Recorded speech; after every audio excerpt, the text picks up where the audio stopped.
أشهد أن لا إله إلا الله وحده لا شريك له وأشهد أن محمدا عبده ورسوله أما بعد فأعوذ بالله من الشيطان الرجيم بسم الله الرحمن الرحيم الحمد لله رب العالمين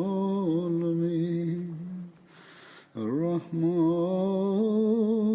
الرحيم مالك يوم الدين إياك نعبد وإياك نستعين اهدنا الصراط المستقيم صراط الذين أنعمت عليهم غير المغضوب عليهم ولا الضالين.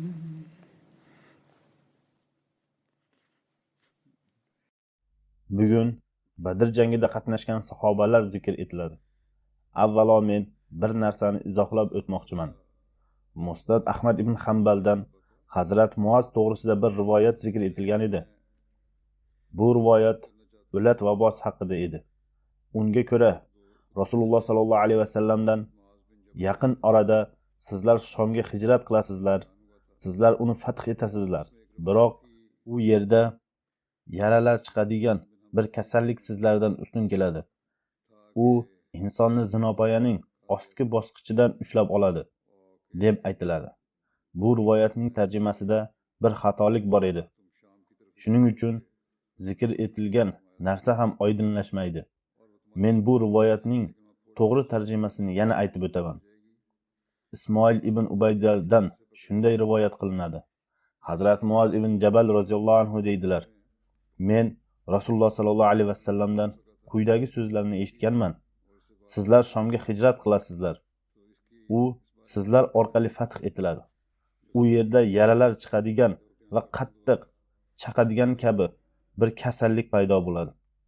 U insonning kindik ostidagi qismidan zohir bo'ladi. Oldingi xutbada zinopoyaning qo'yi bosqichidan ushlab oladi deb tarjima qilingan bo'lib, bu noto'g'ri edi. Asl tarjimasi shunday: u insonning kindik osti qismida oshkor bo'ladi. Ya'ni sonlar va kindik o'rta qismiga yara chiqadi. Alloh taolo u orqali sizlarga shahidlik ato etadi va mol-mulklaringizni poklaydi. Hazrat Muoz ibn Jabal Rasululloh sallallohu alayhi vasallamning ushbu hadislarni eshitgani uchun: "Ey Alloh, oila a'zolarimizga uning ko'proq qismini ato etgin", deb duo qildi. Chunonchi ularning barchasi o'lat vabosiga chalinib, bittasi ham tirik qolmadi. Hazrat Muozning shahodat barmog'ida o'lat vabosining shishi paydo bo'lgach, u zot: "Men bu shish evaziga qizil tuya olishni ham yoqtirmayman. Men uningga qattiq sevaman", dedi. Al-Fazl gazetasida chop etilgan xutba to'g'ri tarjima bilan bosildi. Men sizlar oldingizda ham buni zikr etmoqchi edim. Badr jangida qatnashgan sahobalardan Hazrat Abdulloh ibn Amr zikr qilinayotgan edi. Men uning zikrini yana davom ettiraman. Hazrat Jabir ibn Abdullohdan rivoyat qilinadi. Uhud g'azoti kuni mening otam musla qilingan holda Rasululloh sallallohu alayhi vasallam oldilariga keltirildi. Ya'ni tana a'zolari, ayniqsa quloqlari va burni kesilgan edi. Jasad Rasululloh sallallohu alayhi vasallam oldilariga qo'yilgach, men uning yuzidan ridoni olmoqchi bo'lganimda, odamlar meni man etdi. So'ngra odamlar bir ayolning yig'i ovozini eshitdilar. Birov bu Hazrat Abdulloh ibn Amrning qizidir, dedi. Uning nomi Hazrat Fatima bint Amr edi. Ba'zi rivoyatlarda yig'isi ovozi eshitilgan ayol Hazrat Abdulloh ibn Amrning singlisi sifatida qayd etiladi. Shunda Rasululloh sallallohu alayhi vasallam: "Yig'lama, zero farishtalar o'z qanotlari bilan muttasil uning ustiga soya solgan dedilar. Hazrati Jabir ibn Abdullohdan rivoyat qilinadi. Uhud kuni otam jasadi olib kelingach, ammam yig'lay boshlaganda men ham yig'lay boshladim. Odamlar meni man eta boshladi. Ammo Rasululloh sallallohu alayhi vasallam menga man etmadilar. So'ngra Rasululloh sallallohu alayhi vasallam yig'lama, Allohga qasamki, sizlar uni dafn etgunga qadar farishtalar muttasil uning ustini o'z qanotlari bilan soya qilib olgan edilar, deb marhamat qildilar. Uhud g'azotida shahid bo'lganlarning janoza namozi to'g'risida turli qarama-qarshiliklar mavjud. Sahih Buxoriyda Hazrati Jabir ibn Abdullohdan rivoyat qilinadi. Rasululloh sallallohu alayhi vasallam Uhud jangida shahid bo'lganlarning ikkitadan qilib bir qabrga qo'yardilar.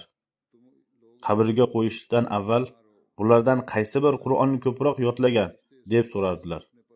Mana bunisi deb ko'rsatilishgan, ana o'sha mayitni oldin laxtga qo'yardilar.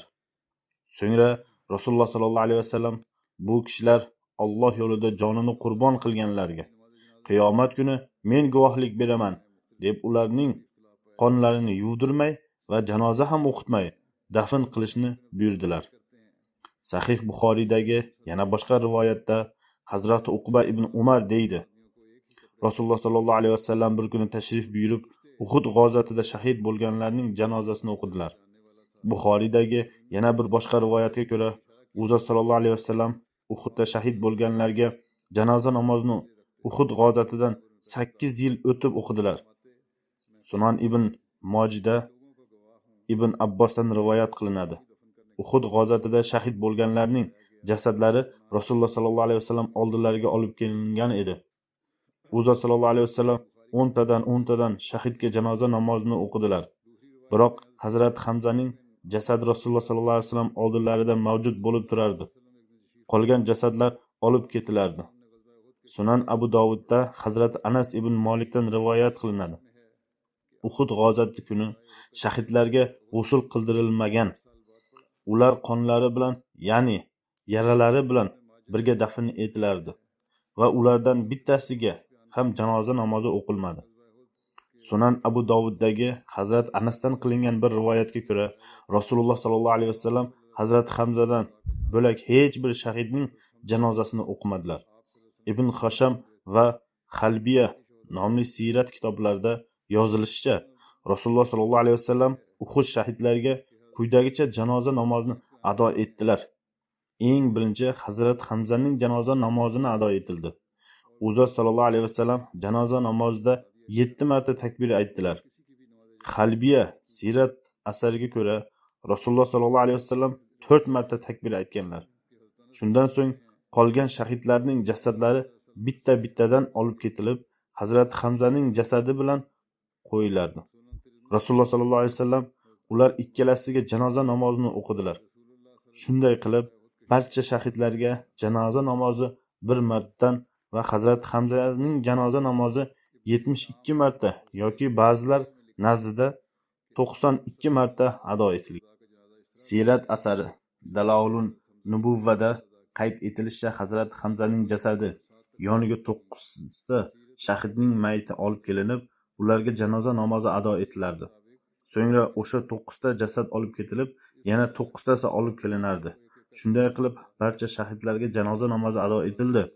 Rasululloh sallallohu alayhi vasallam har bir janoza namozida 7 marta takbir aytdilar. Xalbiya hamda Dalaulun Nubuvva nomli siyrat asarlarida Uhud g'azotida shahid bo'lganlarning janoza namozi to'g'risidagi hadislar bo'yicha bahs yuritilgan. Mazkur ikki asarda Hazrati Abdullohning rivoyati, ya'ni Rasululloh sallallohu alayhi vasallam Uhud g'azotida shahid bo'lganlarni ularning yaralari bilan dafn etishga buyurganlar, na jasadlari yuvilgan, na ularga janoza namozi o'qilgan degan rivoyatni ishonchliroq hisoblaganlar. Imom Shofiy deydi: uzluksiz rivoyatlardan shu narsa aniq ma'lum bo'ldiki, Rasululloh sallallohu alayhi vasallam Uhud g'azotida shahid bo'lganlarning janoza namozini o'qimadilar. Rasululloh sallallohu alayhi vasallam shahidlarga janoza namozini o'qiganlar. Hazrat Hamzaga esa 70 ta takbir aytgan deb qayd etilgan. Rivoyatlar esa to'g'ri emas. Gap Hazrat Uqba ibn Omirning rivoyati to'g'risida ketsa, ya'ni Rasululloh sollallohu alayhi vasallam 8 yildan so'ng bu shahidlarga janoza namozini o'qiganlar degan rivoyatda janoza o'qilishi voqeasi 8 yildan so'ng yuz bergan deb yoziladi. Men aytib o'tganimdek, bu haqda ko'p bahslar yuritilgan. Bir necha boshqa bahslar ham bor. Ularni zikr etaman. Hazrat Imom Buxoriy o'z kitobida shahidlarning janoza namozi bobi ostida faqat 2 hadisni keltirgan. Birinchi hadis Hazrati Jobir ibn Abdullohdan rivoyat qilingan. Unda ochiq oydin Uhud g'azotida shahid bo'lganlarga g'usl berilmagani va janoza o'qilmagani zikr etilgan. Ikkinchi hadis Hazrat Uqba ibn Omirdan rivoyat qilinadi. Bu hadisda u shunday deydi: bir kuni Rasululloh sollallohu alayhi vasallam tashqariga chiqib, Uhud shahidlariga janoza namozidek namoz o'qidilar. Xuddi shunday bu hadis Buxoriydagi Uhud g'azoti bobida ham keltirilgan. U yerda bu sahobaning o'zi rivoyat qilib deydi: Rasululloh sollallohu alayhi vasallam Uhud shahidlariga 8 yildan so'ng tirik yoki vafot etilganlar bilan vidolashgandek namoz o'qidilar. Shuningdek, Alloma ibn Hajr Asqolin deydi: Imom Shofiyning bundan murod shuki, biror kishi uzoq muddat oldin vafot etgandan so'ng uning qabriga borib janoza namozini o'qilmaydi. Imom Shofiyga ko'ra Rasululloh sollallohu alayhi vasallam o'zlarining o'lim vaqti yaqinlashganini bilgach, shahidlar qabrlariga borib, ular bilan vidolashib, ular uchun duo qilib mag'firat so'radilar. Uhud g'azotida shahid bo'lganlar kafanlanishi va dafn etilishini zikr etib, Sirat Xotamin Nabiyinda Hazrat Mirza Bashir Ahmad sohib shunday yozadi: jasadlarni bir yerga to'plagach, kafanlash boshlandi. Rasululloh sollallohu alayhi vasallam shahidlarning badanida qanaqa kiyim bo'lsa, o'shanday qolsin. Ular yuvilmasin, biroq agar birovda oshiqcha mato bo'lsa, u kiyib olingan kiyimlarga ustida o'rab qo'yilsin, dedilar. Janoza namozi ham u payt o'qilmadi. Chunonchi g'usl va janoza namozisiz shahidlar dafn etildi. Umuman olganda bitta-bittadan matoga ikkitadan sahobalar birgalikda kafanlanib, bittadan qabrga dafn etildi. Qaysi sahoba Qur'oni Karimni ko'proq bilgan bo'lsa, u Rasululloh sollallohu alayhi vasallamning farmonlariga muvofiq birinchi lahidga qo'yilgan edi. U payt janoza namozi ado etilmagan, biroq keyinchalik Rasululloh sollallohu alayhi vasallam o'z vafotlariga yaqin Uhud shahidlariga janoza namozini o'qidilar. Hazrat Mirza Bashir Ahmad sohib turli tarix kitoblardan xulosa chiqarganlar. Ehtimol Rasululloh sollallohu alayhi vasallam janoza namozini o'qiganlar yo duo ham qilgan bo'lishlari mumkin. Nima bo'lganda ham nihoyatda dard bilan janoza namozlarini o'qib, ularga o'ta tazarru bilan duo qildilar. Oldin zikr etilganidek, har bir qabrga borib dard bilan duo qilgan bo'lishlari mumkin. Hazrati Jobir ibn Abdulloh rivoyat qilib deydi: men o'z otam uchun Uhud g'azotatiga 6 oy o'tgandan so'ng qabr tayyorlab, unga dafn etdim. Men uning tanasida hech qanday o'zgarishni ko'rmadim. Soqolining yer bilan tegib turgan bir necha tolalari bundan mustasnodir. Yana boshqa bir rivoyat bo'yicha Hazrati Jobir ibn Abdulloh deydi: Uhud g'azoti paytida bir qabrga 2 tadan kishi dafn etildi. Mening otam bilan ham bir sahoba dafn etildi. 6 oy o'tgandan so'ng men otamni bir alohida qabrga dafn etishni istadim. Chunonchi men uni qabrdan chiqarganimda ko'rsam, uning etidan bo'lak badanida hech qanday o'zgarish yo'q edi. Uhud g'azotiga 46 yil o'tgandan so'ng Hazrat Amir Muaviya o'zining xalifalik davrida bir anhorni barpo etgan. Uning suvi Uhud g'azotida shahid bo'lganlarning qabrlariga kirib ketdi. Jumladan Hazrat Abdulloh ibn Amr va Hazrat Amr ibn Jumuh qabrlariga ham suv kirib ketgach, ularning qabrlari qazib ko'rilsa, ular ustiga 2 ta rido o'ralgan edi. Rivoyat qiluvchi kishi deydi: uning yuzida jarohat bor edi. Qo'li esa jarohat ustiga qo'yilgan edi. Rivoyatning keyingi qismi bahs munozaralaridir. Men uni aytib beraman. Biroq unchalik ishonchli emas. lekin ba'zi tarix kitoblarida qayd etilgan. Kitobxonlar ham uni o'qishadi. Ehtimol bu voqea biroz bo'rtilgan. Nima bo'lganda ham men aytib o'taman. Rivoyatchining aytishicha, jarohatdan qo'li olinganda yaradan qon oqa boshladi. Bunday bo'lishi mumkin emas. Qo'li qayta jarohat ustiga qo'yilganda qon to'xtab qoldi. Voqealar orasida shunday bahs-munozaralar rivoyatlar ham uchrab qoladi. Jobir ibn Abdulloh deydi: "Men qabrda otamga qarasam, u go'yo uxlayotganga o'xshardi. Ahvol shuki, Hazrati Jabir 6 oydan so'ng jasadni qabrdan chiqarganida etda biroz ta'sir qolgan. 46 yildan so'ng hech qanday ta'sir bo'lmasligi mumkin emas. Faqat suyaklar qoladi. Bu tabiiy qonundir. Tanada hech qanday o'zgarish bo'lmasligi mumkin emas." Hazrati Jobir ibn Abdullohdan rivoyat qilinadi. Rasululloh sollallohu alayhi vasallam men bilan uchrashganlarida: "Ey Jobir, men sizni qayg'uli ko'ryapman", dedilar. Men: "Ya Rasululloh, otam Uhud g'azotida shahid bo'lgan. U qarz bilan birga farzandlarini qoldirgan", dedilar. Rasululloh sollallohu alayhi vasallam: "Ey Jobir, men sizga xush xabar beraymi?" dedilar. Men ham: "Ey Allohning payg'ambari", dedim.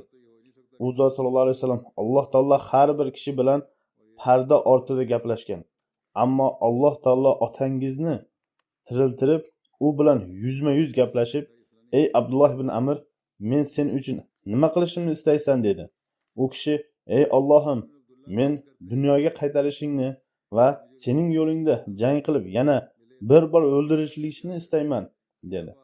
Shunda Alloh taolo: "Men qaror chiqarib bo'lganmanki, kimda kim bir marta o'lsa, u qayta dunyoga yuborilmaydi", dedi. Hazrati Abdulloh ibn Amr Alloh taologa bu gapni mening orqamda bo'lgan kishilarga yetkazib qo'ygin deb iltimos qilganida, Alloh taolo quyidagi oyatni nozil qildi: "Wala tahsabannallazina qutilu fi sabilillahi amwatan bal ahya'un 'inda robbihim yurzaqun."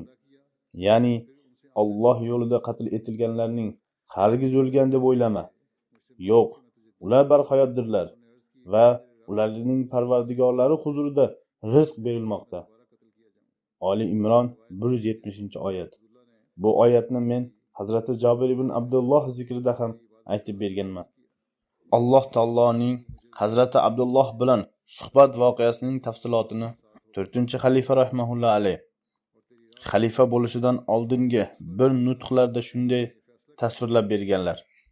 Bu voqea turli-tuman go'zalliklar bilan yo'g'rilgan. Qaysi jihatdan qarasak, bir go'zallikni namoyon etadi. Boshqa narsalardan tashqari bizga shu narsa ham ma'lum bo'ladiki, Rasululloh sollallohu alayhi vasallam muttasil Alloh taolo bilan aloqada bo'lib turardilar.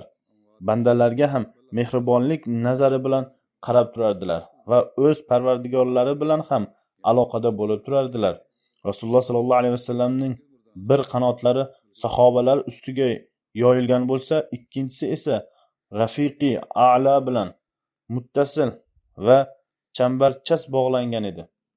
Tinchlik holatda summa dana fatadalla maqomiga qoyim bo'lib turgan zot jang holatida ham undan bir lahzaga ayrilmagan. Uning bir ko'zi jang maydoniga qarab tursa, ikkinchisi esa o'z do'stining jamol manzarasiga qarab turish bilan band bo'lgan.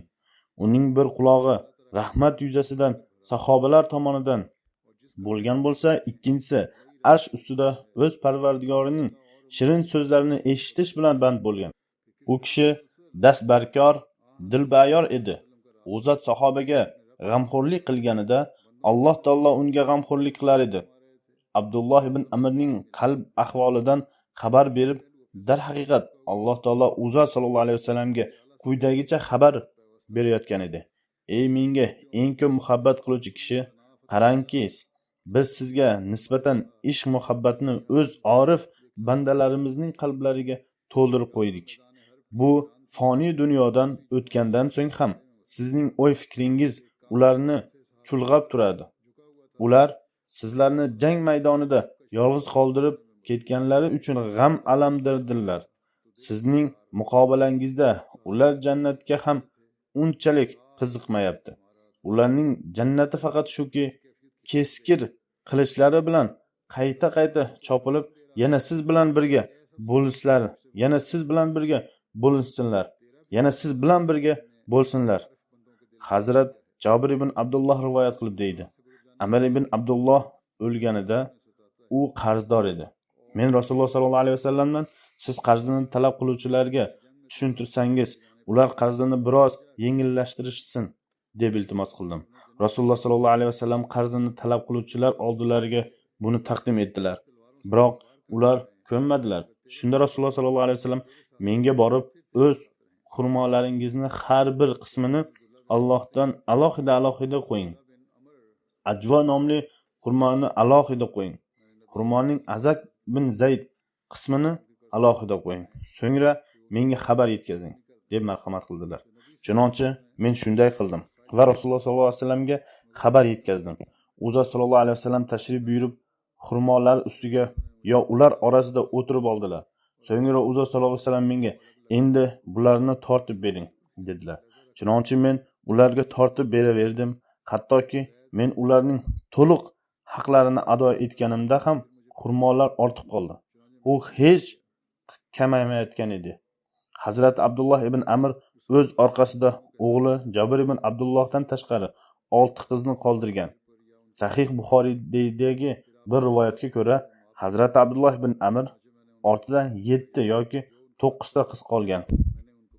Men zikr qiladigan navbatdagi sahobaning nomi Abu Jumona Simoq ibn Harshadir. Hazrat Abu Jumona Ansoriylar qabilasi Hazrashning Banu Saad tarmog'idan bo'lgan. Hazrat Abu Jumona otasining nomi Harsha bo'lgan.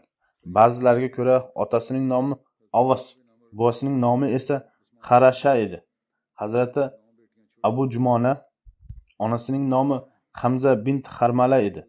U o'z ismidan ko'ra kunyasi Abu Jumona bilan ko'proq mashhur bo'lgan. Hazrat Abu Jumonaning Xolid nomli yolg'iz o'g'li bo'lgan. O'g'li onasining nomi Omina bint Amr bo'lgan.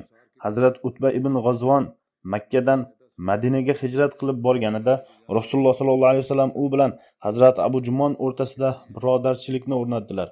Hazrat Abu Jumona Badr, Uhud va boshqa barcha g'azotlarda Rasululloh sallallohu alayhi vasallam bilan birga bo'lgan. Hazrat Abu Jumona onasining kibor sahobalardan sanaladi. Rasululloh sallallohu alayhi vasallam g'azotlarida u o'zgacha maqviga ega bo'lardi.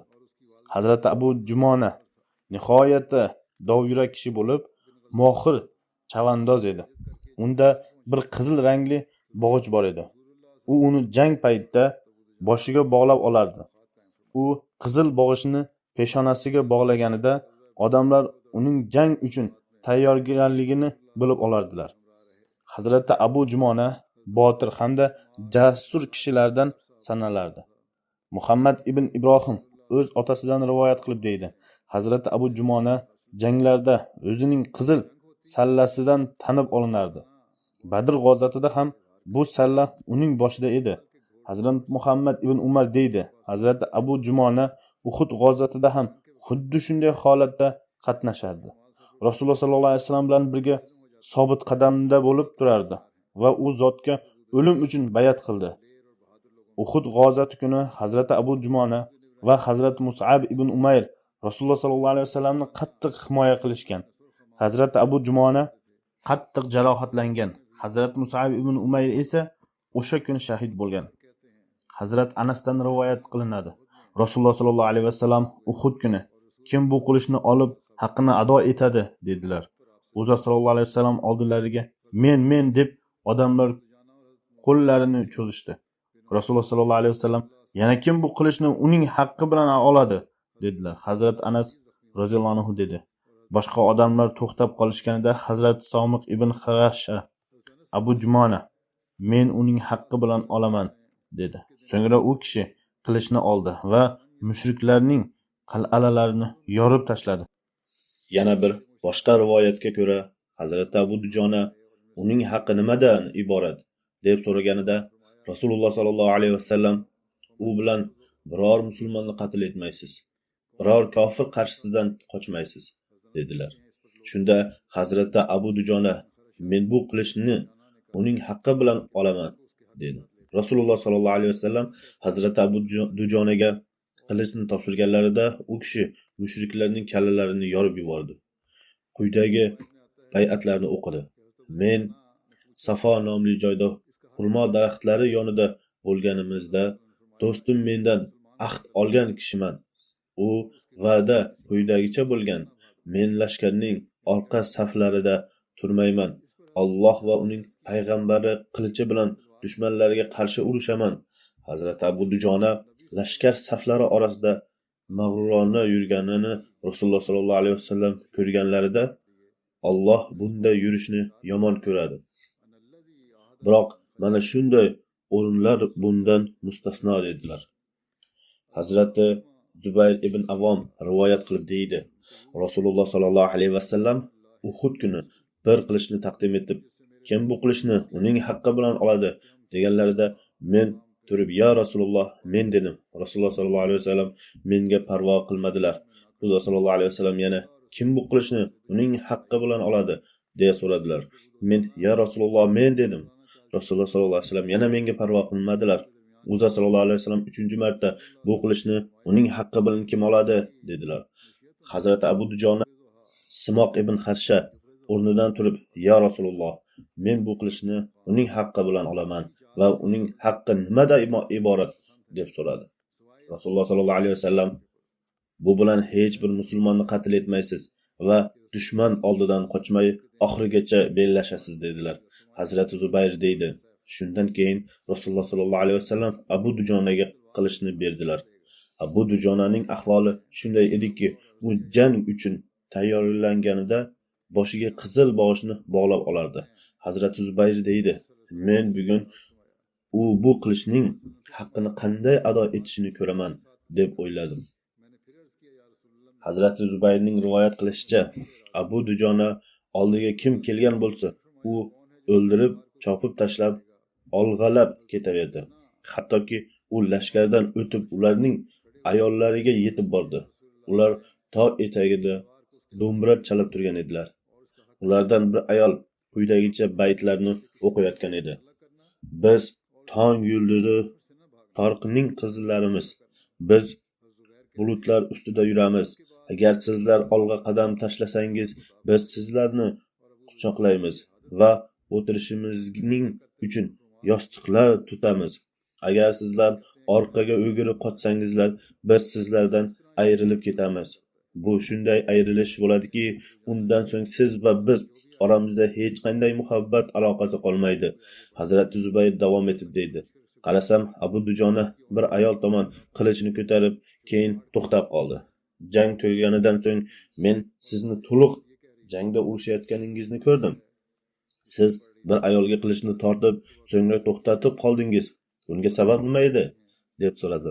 U javoban dedi: Allohga qasamki, men Rasululloh sallallohu alayhi vasallam qilichlarini hurmat qildim. Men Rasululloh sallallohu alayhi vasallam qilichlari bilan biron ayol kishini qatl etishim mumkin emas edi. Shuning uchun men to'xtab qoldim. Yana bir boshqa rivoyatga ko'ra, mazkur ayol Abu Sufyanning zavjasi Hind bo'lib, u boshqa ayollar bilan birga ashula aytayotgan edi. Hazrat Abu Dujona unga qilichni tortganida u qichqirib, "Ey Sahhar!" deb yordamga chaqirdi. Biroq hech kim kelmadi. Hazrat Abu Dujona o'z qilichini to'xtatib, orqaga qaytib ketdi. Hazrat Zubayr undan "Nega bunday qildingiz?" deb so'raganida, Hazrat Abu Dujona "Men Rasululloh sallallohu alayhi vasallam qilichlari bilan qo'riqchisiz biron bir ayolni o'ldirishni yoqtirmayman" dedi. Hazrat Abu Dujonaning bu voqeasini zikr etib, Hazrat Mirza Bashir Ahmad sohib o'z asarlari Sirat Xotamin Nabiyinda shunday dedilar: yakma-yakka kurashganda kofirlar shikastga duch kelganlarida bu manzarani ko'rib, g'azablanib, birgalashib hujum qilishdi. Musulmonlar ham takbir narilarini tortib olg'aladilar. Ikkala lashkarlar bir-biri bilan yoqalashdi. Ehtimol ana shu payt Rasululloh sallallohu alayhi vasallam o'z qilichlarini olib, kim buning haqqini ado etadi deganlar.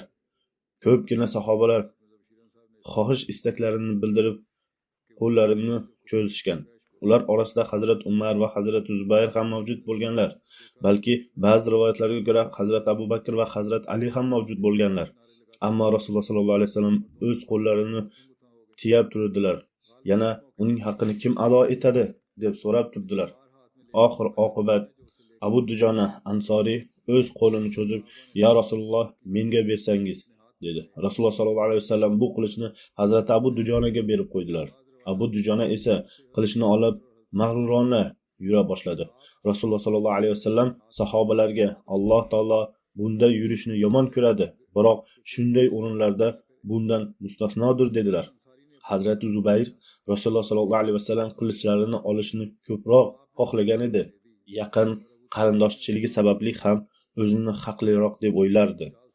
U ich-ichidan g'ijinib, nega Rasululloh sollallohu alayhi vasallam menga qilichlarini bermay Abu Dujonaga berdilar deb o'z tashvish xavotiriga barham berish uchun men jang maydonida Abu Dujona bilan birga bo'lib turaman.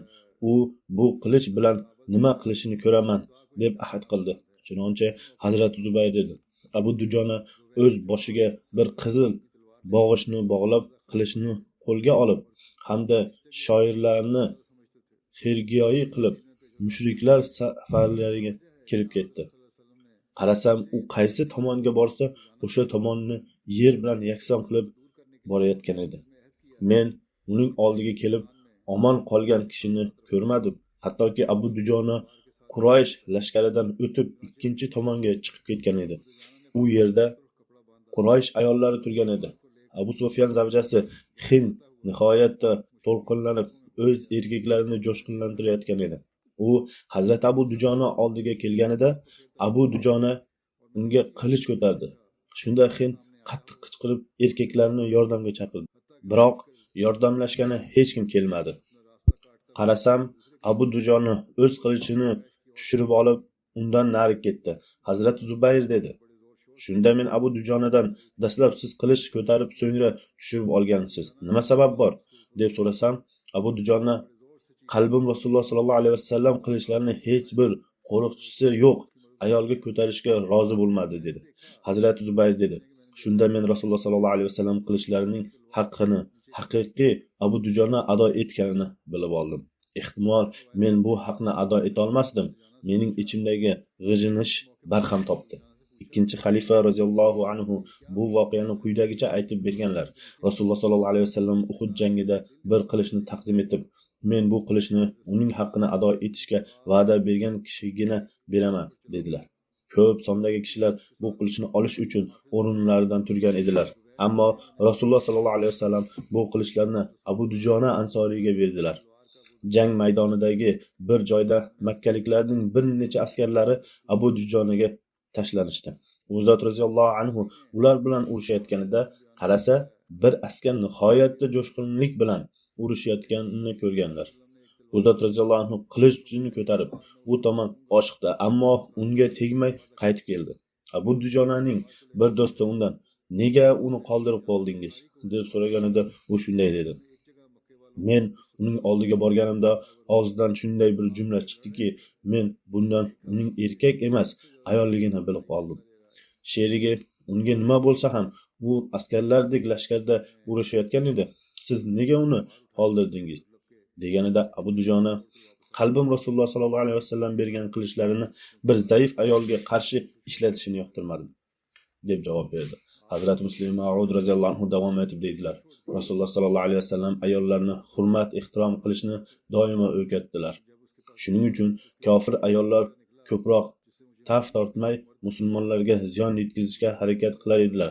Ammo shunda ham musulmonlar bu narsalarga ko'z yumardilar. Atoqli sharqshunos Sir William Muir yozadi. Jang boshlanishida Muhammad sallallohu alayhi vasallam o'z qilichini olib, kim bu qilichni uning haqqi bilan oladi deganlarida Umar, Zubayr va boshqa ko'pgina sahobalar qilichini olishni istadilar. Ammo Rasululloh sallallohu alayhi vasallam man etdilar. Nihoyatda Abu Dujona qilichni so'raganida Muhammad sallallohu alayhi vasallam unga qilichni berib qo'ydilar. U bu qilich bilan kofirlarning kallalarini ola boshladi. Musulmonlarning dahshatli hujumlari oldidan makkalik lashkar ustun bo'layotgan edi. Quraysh lashkari islomiy lashkarlarning chap tomonidan hujum qilishga bir necha marotaba harakat qildi, ammo har safar 50 ta komnobizning o'qlariga duch kelib orqaga qaytishga to'g'ri keldi. Bu kamonchilarni Rasululloh sallallohu alayhi vasallam maxsus tayinlagan edilar. Musulmonlar tomonidan Uhud maydonida ham, Badr maydonida ham ko'rsatilgan shijoat, jasurlik va o'limdan qo'rqmaslik nishonlari ko'rsatildi. O'z dubulg'asi bilan qizil bog'ich bog'lagan Abu Dujona hujum qilishdan Makka lashkarlarining saflarini to'zab ketar edi. U kishi Rasululloh sallallohu alayhi vasallam bergan qilich bilan har tomonlama qon chachirayotgan edi. Hamza esa tuyaqush qanotlarini peshonasiga taqab olib xilpirayotgandan har bir joyda ko'zga yaqqol tashlanardi. Ali o'zining uzun hamda oq sallasi bilan, Zubayr o'zining yiltirab turgan sariq rangli sallasi bilan qayerga borsalar dushman uchun o'lim va tashvish payg'omini olib borardilar. Bu manzaralar orqali keyinchalik islomiy g'alabalardagi qahramonlar tarbiya ko'rganlar. Men yuqorida aytib bergan voqeaning to'lig'i Sirat Xotiman Nabiyinda qayd etilgan. Hazrati Abbosdan rivoyat qilinadi. Rasululloh sallallohu alayhi vasallam Uhuddan qaytganlarida qizlari Fotimaga qilichini berib, uning qonini yuvib qo'ying dedilar. Hazrati Ali ham o'z qilichini unga berib, buning qonini ham artib qo'ying. Xudo haqqi, bugun u ko'p yordam berdi dedi. Shunda Rasululloh sallallohu alayhi vasallam: agar siz bugun urush haqini ado etgan bo'lsangiz, shubhasiz Sahal ibn Hunayf va Abu Dujona ham urushish haqini ado etganlar dedilar. Yana bir boshqa rivoyatda Sahal ibn Hunayf o'rniga Xoris ibn Saminning nomi ham uchraydi. Zayd ibn Aslamdan rivoyat qilinadi. Kishilar Hazrati Abu Dujona betobligida uning oldiga kelishdi, ammo u kishining yuzi yaltirayotgan edi. Birov undan: "Nega yuzingiz yaltirayapti?" deb so'raganida Hazrati Abu Dujona: "Mening amallarimdan ikkitasi shundayki, u mening nazdimda o'ta salmoqli hamda mustahkamdir. Birinchisi, men o'zim bilan aloqasi bo'lmagan gapni hech qachon gapirmayman. Ikkinchisi, mening qalbim musulmonlar uchun doimo toza bo'ladi." Hazrati Abu Dujona Yamoma jangida shahid bo'lgan. Musaylima Kazzob Rasululloh sallallohu alayhi vasallam vafotlaridan so'ng yolg'on payg'ambarlikka iddao etib, Madina ustidan yurish qilishga iroda qilganda, Hazrati Abu Bakr uni jazolash uchun 12 hijriy yili bir lashkarni yo'lga chiqarganlar. Hazrati Abu Dujona bu lashkarda ishtirok etgan. Hazrati Abu Dujona qattiq urushib, Yamoma jangida shahidlik maqomiga erishdi. Eski arab qabilasi Banu Hunayfa bir katta qismi Musaylima Kazzob boshchiligida Madinaga qarshi isyon ko'targan. Uning Yamomada bog'i bo'lib, unda ular urushayotgan edilar. Musulmonlarga ichkariga kirishga fursat topilmayotgan edi. Hazrati Abu Dujona musulmonlarga: "Men bog' ichiga tashlab yuboringlar" dedi. Musulmonlar uning aytayotgandek qilishdi. Biroq ikkinchi tomonga qulab tushirilishligi sababli uning oyog'i sinib ketdi. Ammo shunga qaramay, u bog' darvozasida urushayotib, mushriklarni u yerdan chetlatdi. Musulmonlar esa ichkariga kirib ketishdi. Musulmayma Kazzobni qatl etishdi. Hazrati Abu Dujona bilan birga Abdulloh ibn Zayd va Vahshiy ibn Harab ham unga sherik bo'lgan. Hazrati Abu Dujona Yamoma kuni shahid bo'lgan.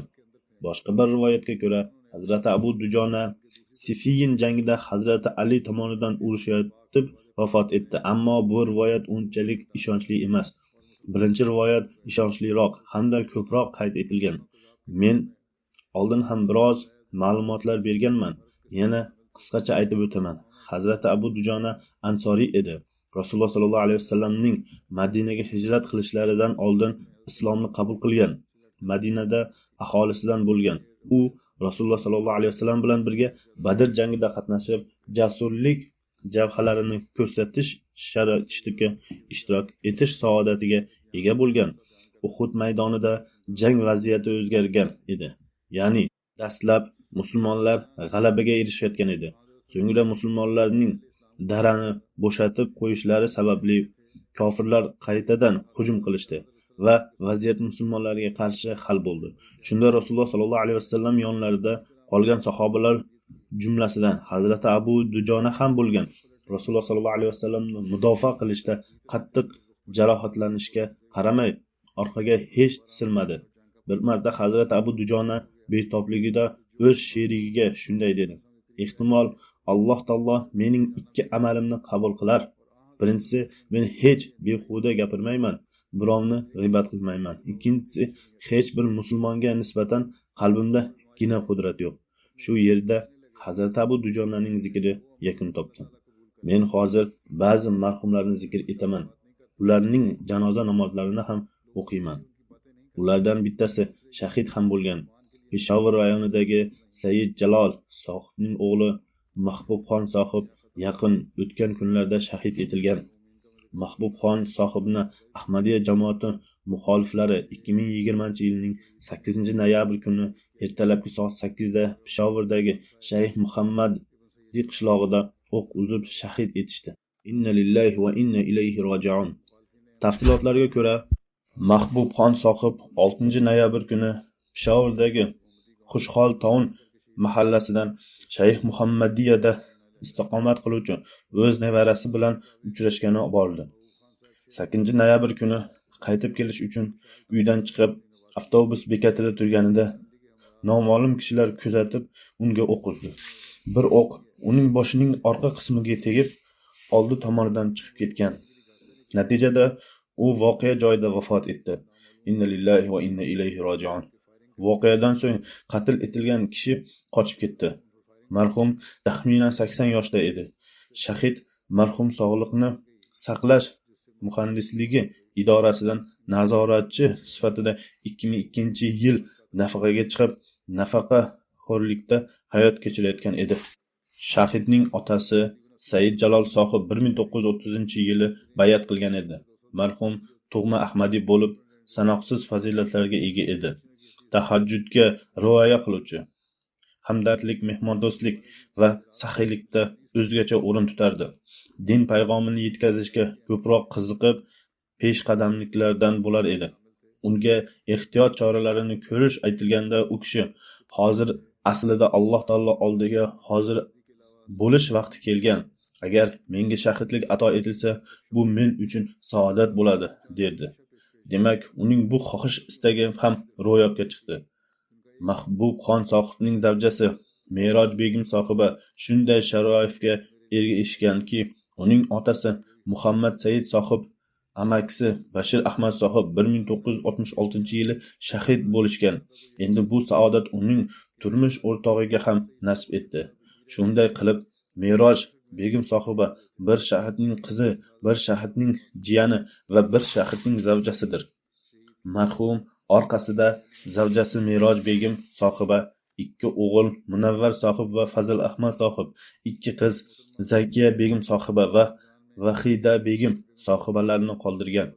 O'g'li va qizlaridan 12 nafar nevaralari ham bor. Uning kenja o'g'li mikrobiologiya bo'yicha doktorlik dissertatsiyasini yoqlagan. Avstraliyada istiqomat qiladi. Ikkinchi o'g'li Fazil Ahmad sohib ham ziyoli, u ham ingliz tili bo'yicha magistratura qilgan. Germaniyada istiqomat qiladi. Marhum o'g'li Munavvar xon sohib deydi. Mahbub xon sohib o'z hududida tinchlik, omonlikni o'rnatish uchun qattiq harakat qilardi. Ba'zida nizo yuz berganida ikki guruhni murosaga keltirish uchun o'z cho'ntagidan xun haqqini ham to'lardi. U kishi kambag'al hamda nochor kishilarga yordam berish uchun doimo shay bo'lib turardi. Odamlar ehtiyoj tug'ilganda tortinmay unga murojaat qilardi. U kishi esa doimo ularga yordam berish uchun o'zida mablag' hamda g'alla saqlab turardi. Marhum o'ta hokisor, kamgap, sabr toqatli va boshqalarning aziyatlarini his qilguvchi kishi edi. Doimo ularga yordam berish uchun tayyor turardi. Alloh taolo uning darajalarini yuksaklantirsin. Uning qarindoshlariga ham uning ezguliklarini davom ettirishga kuch-quvvat ato etsin. Ikkinchi janoza targ'ibotchi Faxr Ahmad Farruh sohibnikidir. U kishi Pokistonda 2020-yilning 1-noyabr kuni oqshom payti taxminan soat 6:15 o'tganda o'z o'g'li Ehtishom Abdulla bilan birga Ahmad Nagaradan kelayotganda yo'l harakati hodisasi tufayli vafot etdi. Inna lillahi va inna ilayhi rojiun. Ikkala ota hamda o'g'il dahshatli yo'l harakati hodisasida voqea joyida vafot etishdi. Alloh taoloning fazl marhamati bilan Faxr Ahmad sohib vasiyat tizimiga qo'shilgan edi. Faxr sohibning otasi Sayfur Rahmon sohib o'zi bayat qilgan, uning oilasida oldin hech bir Ahmadi yo'q edi. Otasi 1968-yili bayat qilib, o'z oilasidan ilk Ahmadi bo'ldi. Marhum Faxr Ahmad 1996-yili Robvadagi Jomia Ahmadiyada tahsil olgach, Pokistonda turli joylarda xizmat qilishga imkon topgan. So'ngra G'arbiy Afrikada Ivorga jo'natilgan. O'tgan 8 yildan beri Ahmad Nagerada murabbiy sifatida xizmat qilayotgan edi. U kishi Ali Azhar sohibning qizi Tohir Faxrga uylangan. Undan 4 ta qizi va bir o'g'li ko'rgan. O'g'li Ehtishom Abdulla o'z otasi bilan yo'l harakati hodisasida vafot etdi. Endi marhum orqasida uning zavjasi va 4 ta qizi bor. Bundan tashqari onasi hamda aka-uka va opa-singlisi bor. Marhum qizlarining nomlari Amtus Subuh, Xofiya Faxr, Samrin Faxr va Mahrin Faxrlardir. Faxr sohibning zavjasi Tohira sohiba yozadi. Biz turmush ko'rganimizda murabbiy sohib Xushab rayonining bir qishlog'ida ishlayotgan edi. Men u yerga borsam, murabbiy sohib menga bir targ'ibotchi zavjasining burchlarini tushuntirib, siz ham men bilan birga hayotingizni bag'ishlashingiz, siz ham jamoat ishlarida ko'proq ishtirok etasiz, deb meni tarbiyaladi. Shundan so'ng murabbiy sohib Badin shahriga ko'chirildi. U birinchi u yerga ketib qoldi. Biroz muddatdan so'ng men ham u yerga bordim. Murabbiy sohibga oldin xabar qilgan edim. Biroq u kishi men u yerga yetib borgan kunim targ'ibot uyida yo'q edi. Men masjid tashqarisida avtobusda o'tirdim. So'ngra ma'lum bo'ldiki, murabbiy sohib biron muallim sohibning betob yotgan zavjasiga qon berish kerak edi. U qon topshirgani ketgan edi. Murabbiy sohib qaytib kelganida men kun bo'yi oftobda o'tirdim. Vaholanki uzoq safardan kelishimni bilardingiz, desam u bu ish ham muhim edi deb aytib, menga qurbonlik qilish to'g'risida tushuntirdi. Kotitivurga borganida ham din ishlari bilan birgalikda xalqqa xizmat qilish ishlarini ham ko'p bajarib turardi. Doimo zavjasi va farzandlaridan dinni ustun tutardi. Zavjasi deydi: bir marta ko'z yorish arafasida ahvolim og'irlashdi. Murabbiy sohib esa tibbiy lager o'rnatgani ketdi. Doktor ahvolimni og'ir deb aytgan edi, ammo murabbiy sohib meni qoldirib ketayotgan edi. Faqat Alloh taolo rahim qiladi. Siz o'z hayotini bag'ishlagan kishining zavjasisiz. Sizga hech narsa bo'lmaydi, dedi. Qisqasi, murabbiy sohib har bir ishda dinni dunyodan ustun tutardi. Marhum mehmon do'st, xalqqa xizmat qiluvchi, dinga xizmat qiluvchi, yot va o'z kishilariga ham muhabbat qiluvchi, yosh bolalar bilan aloqa o'rnatuvchi inson edi.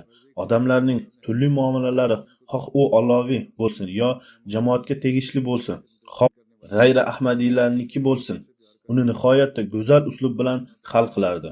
O'z farzandlariga ham sizlar bir murabbiyning farzandlarisiz. Shuning uchun doimo dinni dunyodan ustun tutib, o'z yaxshi namunalaringizni taqdim etishlaringiz kerak, derdi. Kotitivurda xizmat qilganida murabbiy Vasif sohib deydi. Faxr sohib targ'ibotchi sifatida Kotitivurga tashrif buyurgan. O'ta kirishimli, xushchaqcha hamda odob axloqli inson edi. O'zining gaplashuv uslubidan boshqalarning qalblarini rom qilib olardi. Omi hududda 5 yil targ'ibotchi bo'lib ishlagan. Go'zal axloqlari va hamdardliklari sabab har bir katta va kichik u bilan yaqin aloqada bo'lardi va doimo uni eslab turardi. Jalsa salanaga borish uchun kambag'allar yo'l kirosi ham yashirincha o'z cho'ntagidan to'lab qo'yardi. Uning shu yerda bo'lgan paytlarida bu hudud jalsaga qatnashuvchilarning soni bo'yicha birinchi o'ringa egallab turgan. U yerdagi mahalliy muallim Samora Xorun sohib deydi: men marhum bilan 2,5 yil ishlaganman. Birodarlikdek menga g'amxo'rlik qilardi. Men undagi o'zgacha kuzatgan narsam shuki, u o'ta mehnatkash va shijoatli targ'ibotchi edi. Har bir ishni katta mas'uliyat bilan berilib bajarardi. Ishini tezroq bitirishga qattiq harakat qilardi. Xoh u ish targ'ibot ishi bo'lsin, chandani yig'ish ishi bo'lsin yoki jalsa salanaga tayyorgarlik ishi bo'lsin, har bir qishloqda Ahmadiyya jamoati payg'omi tezroq yetib borsin deb targ'ibot uchun talpinib turardi. Alloh taolo marhumning darajalarini yuksaklantirsin. Uning zavjasi va qizlarini o'z panohiga olib, kelgusida turli tashvish hamda qiyinchiliklardan saqlasin. 3-janoza murabbiy Faxr Ahmad Faruq sohibning o'g'li Ehtishom Abdulmaliknikidir. Men aytib o'tganimdek, u o'z otasi bilan birga yo'l harakati hodisasida vafot etdi. Alloh taoloning fazl marhamati bilan marhum Vaqf Now barakalari harakatiga qo'shilgan edi. Birinchi kurs talabasi edi. Hali vasiyat tizimiga qo'shilmagan edi, biroq vasiyat anketasini to'ldirib qo'yib topshirilmagan edi. Nima bo'lganda ham qor pardoz idorasi va anketa bo'yicha agar u to'ldirilgan bo'lsa ko'rib chiqish mumkin. Onasi deydi: "Mening o'g'lim ko'p fazilatlarga ega edi. Solih hamda itoatkor bola edi. Vaqf Now harakatiga qo'shilgan edi. Namozlarga rioya qilardi. Xudomil Ahmadiyya zaimining har bir buyrug'iga itoat etardi. Xursandchilik bilan navbatchilik qilardi. Vafot etgan kuni ham masjidda navbatchilik qilgan. Alloh taolo marhumni mag'firat etib, unga rahm qilsin va darajalarini yuksaklantirsin." Keyingi janoza Miyan Abdullatif sohibnikidir. O'g'li doktor Abdulkarim sohibnikidir. U Davlat bankida iqtisodiy maslahatchi lavozimida nafaqaga chiqqan. U 14-sentyabr kuni 92 yoshda vafot etdi. Inna lillahi va inna ilayhi roji'un. Hazrati Masih Maud alayhissalomning sahobalari Mavliviy Muhammad Ali sohibning nevarasi bo'lgan. Qodiyondagi Ta'limul Islom kollejining birinchi qaldirg'ochlaridan bo'lgan. Hindiston bo'linganidan so'ng kollej Lahorga ko'chirilganida Ta'limul Islom kolleji talabasi sifatida Panjob universitetidan magistraturani tamomladi. Bu payt to'liq universitetda u kishi Ta'limul Islom kollejining yagona talabasi edi. Keyinchalik Pokiston Davlat bankida stipendiya asosida Amerikadagi George Washington universitetida iqtisodiy bo'yicha doktorlik ishi uchun bordi. U kishi u yerda Fazl masjidida istiqomat qilardi. Ta'lim ishlaridan bo'shab targ'ibot ishlari bilan band bo'lardi. Doktor sohib Pokistonni cheksiz yaxshi ko'rardi. O'z karyerida Xalqaro bank kabi xalqaro tashkilotlar bilan ishlaganiga qaramay, doimo Pokistonda bo'lib turib xizmat qilishni ravo ko'rardi. Uzoq muddat Pokiston Davlat bankida ishlab, maslahatchi lavozimidan nafaqaga chiqdi. O'z karyerasida u kishi Xalqaro valyuta fond va Osiyo taraqqiyot banki kabi idoralar bilan ishlab, ko'pgina topshiriqlarni muvaffaqiyatli yakunlagan. Moliya vazirligida ham biroz muddat ishlagan.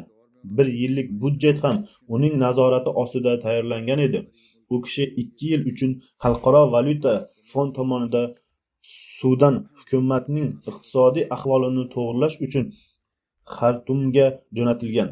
Milliy bankdan nafaqaga chiqqanidan so'ng u kishi jamoatga xizmat qilish uchun Rabboda istiqomat qilishni afzalroq ko'rdi. Chunonchi dinga tegishli moliyaviy mas'ullar to'g'risida undan maslahat olinardi. Bu ishlar bo'yicha bir qo'mita tuzilgan edi.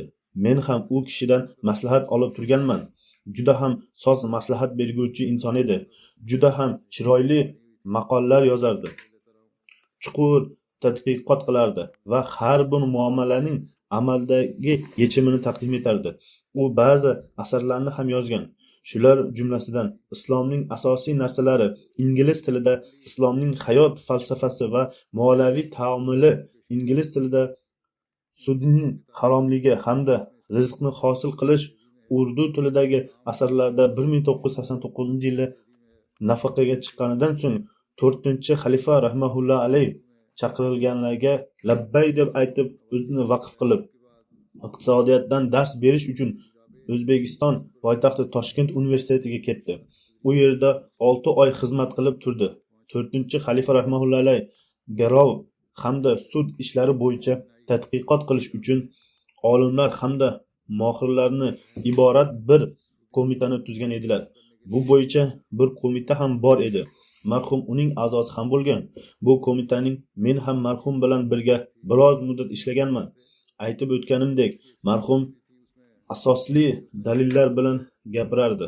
U kishi sud tizimi haqida bir necha maqolalarni yozib menga ham jo'natgan. Bu maqolalar juda ham yaxshi. Kelgusida bu maqolalar ham e'tiborga olinadi. Kelajakda sud tizimiga qarshi taqdim etiladigan tizimda uning ba'zi fikr mulohazalari ham qo'shiladi. Alloh taolo marhumning darajalarini yuksaklantirsin. Farzandlariga ham uning ezgu amallariga amal qilishga imkoniyat ato etsin.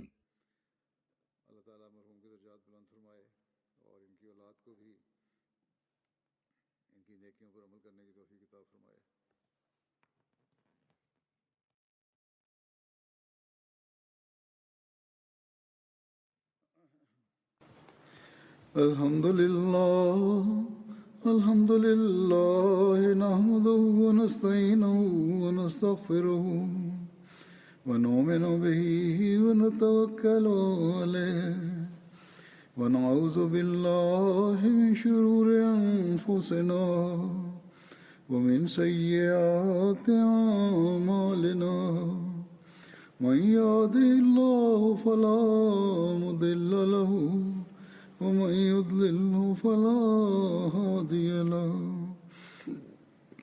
ونشهد أن لا إله إلا الله ونشهد أن محمدا عبده ورسوله عباد الله رحمكم الله إن الله يأمر بالعدل والإحسان وإيتاء ذي القربى وينهى عن الفحشاء والمنكر والبغي يعظكم لعلكم تذكرون اذكروا الله يذكركم وادعوه يستجب لكم ولذكر الله أكبر.